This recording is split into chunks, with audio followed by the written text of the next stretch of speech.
اسرائیل کو جارحیت کے لیے اسلحہ فراہم کرنا ختم نہیں کیا گیا. مسلسل اسرائیل کے لیے کنسائنمنٹس پہنچ رہے ہوتے ہیں اسلحے کے, اور یہ بھی ایک جہاز جو ہے وہ اسلحے سے بھرا ہوا تھا اور وہاں پہنچنے کی کوشش کر رہا تھا, لیکن ایسے دوران میں یمن کی جانب سے ہائپرسونک میزائلوں کے ذریعے تل ابیب کے بن گورین ایئرپورٹ کو نشانہ بنایا گیا, جس کے بعد اس طیارے کو وہاں سے جانا پڑا.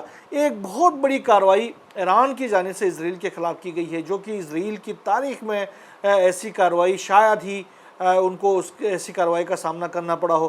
یہ انٹیلیجنس کارروائی ہے اور اسرائیل کے اوپر ایران نے سمجھے کہ اس کو ایٹم بم گرا دیا ہے. یہ اتنی بڑی کارروائی ہے.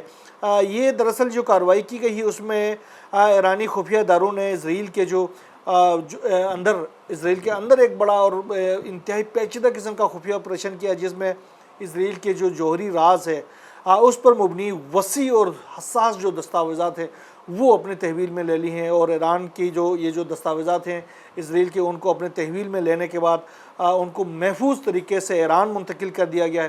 ان جو دستاویزات ہیں اس میں ہزاروں خفیہ فائلیں ہیں اسرائیل کے جو جوہری پروگرام کے حوالے سے, ہزاروں خفیہ فائلیں ہیں, ویڈیوز ہیں, اور اس کے علاوہ تصاویر ہیں.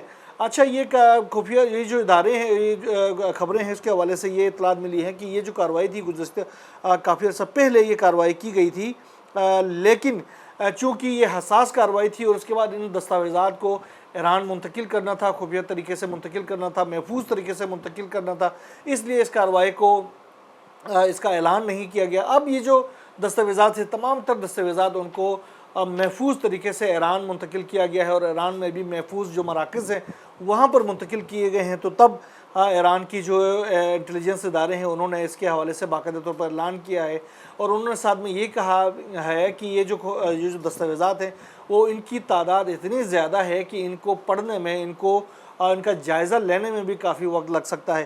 اس کے ساتھ ساتھ ایران کے جو انٹیلیجنس وزیر ہیں انہوں نے کہا کہ اسرائیل کی جو اسٹریٹجک اور حساس معلومات کا ذخیرہ ہم نے حاصل کر لیا ہے, اور ہم جلد ہی اسرائیل سے حاصل کردہ دستاویزات جو ہیں وہ پبلک کر دیں گے, ہم شائع کر دیں گے, ہم دنیا کے لیے کھول دیں گے. یہ ایران کے جو انٹیلیجنس وزیر ہیں ان کی جانب سے کہا گیا. جبکہ عرب میڈیا نے اس حوالے سے کہا کہ یہ اسرائیل کے خلاف ایران کی سب سے بڑی جاسوسی کارروائی ہے.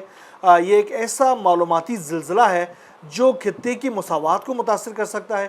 جبکہ اسرائیل کے جو کان نیٹ ورک ہے ان کے ایک صحافی نے, اس کے رپورٹر نے یہ اعلان کیا ہے کہ ایرانی انٹیلیجنس نے ہمارا سب کچھ لے گئے ہیں.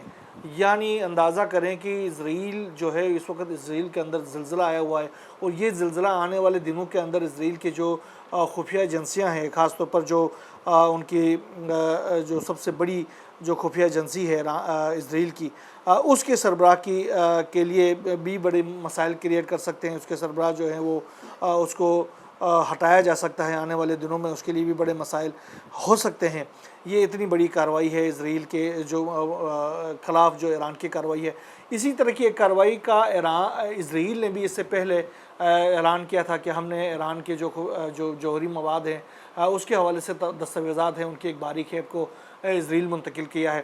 ایسی ایک بڑی کارروائی اب جوابی طور پر ہی صحیح لیکن ایران نے اب کی ہے, اور ایک ایسے موقع پر کی ہے جب اسرائیل جو ہے وہ پورے مشرق وسطیٰ کو اس نے ڈی سٹیبلائز کیا ہوا. اب ایران کی جانب سے یہ کارروائی کرنا اسرائیل کے لیے کوئی ایک زلزلے سے, ایک سمجھے کہ ایک ایٹم بم گرانے سے کوئی کم کارروائی نہیں ہے.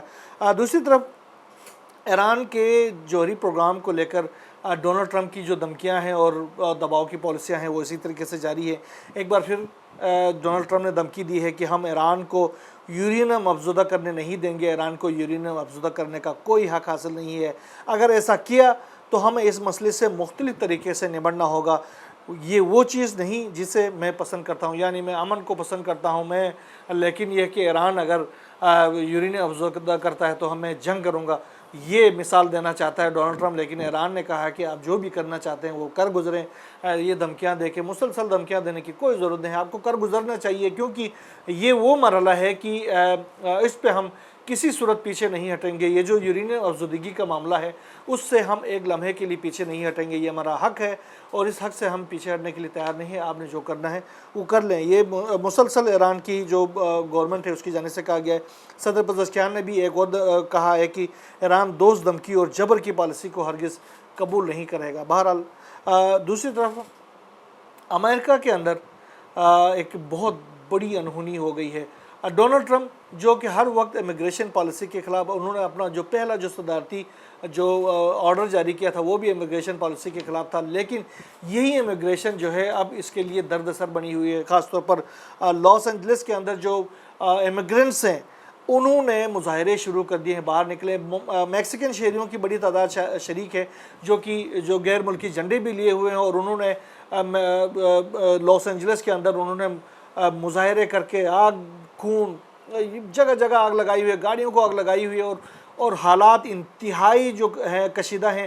یعنی کہ ٹرمپ کو یہ کہنا پڑا کہ اگر وہاں کے گورنر اور وہاں کی حکومت اگر ان مظاہرین پر قابو نہیں پا سکتی ہے تو پھر وفاقی حکومت کو اس حوالے سے کردار ادا کرنا پڑا۔ اس کے بعد بہرحال وفاقی حکومت نے واقعی کردار ادا کیا۔ وفاقی حکومت نے پہلی مرتبہ، یعنی 33 سال کے اندر، امریکہ کی تاریخ میں پہلی بار ایسا ہوا کہ 33 سال کے اندر نیشنل گارڈز کو مدد کے لیے طلب کرنا پڑا لاس اینجلس میں، اور ٹرمپ نے 2000 نیشنل گارڈز کی تعیناتی کے صدارتی جو یادداشت ہے اس کے اوپر باقاعدہ دستخط کر دیے ہیں، اور نیشنل گارڈز فوجیوں کو جو ہیں وہ مظاہرین کو روکنے کے لیے اپنا کردار ادا کریں گے۔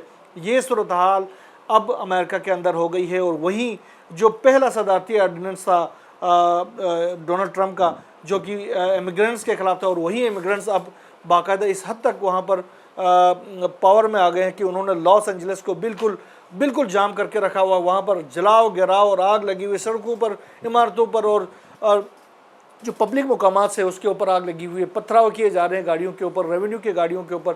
یہ صورتحال ہو گئی، اور آخرکار ٹرمپ کو وہاں پر نیشنل گارڈز کو بلانا پڑا۔ یہ 33 سال میں پہلی بار امریکہ کو یہ صورتحال دیکھنا پڑا ہے۔ بہرحال جو بھی نئی ڈیولپمنٹ اس تمام تر صورتحال سے، مشرق وسطیٰ کی صورتحال سے، امریکہ سے سمیت تمام دنیا بھر سے جو بھی سامنے آتی رہے گی، انشاءاللہ آپ سے شیئر کرتے رہیں گے۔ یہاں بس اتنا ہی۔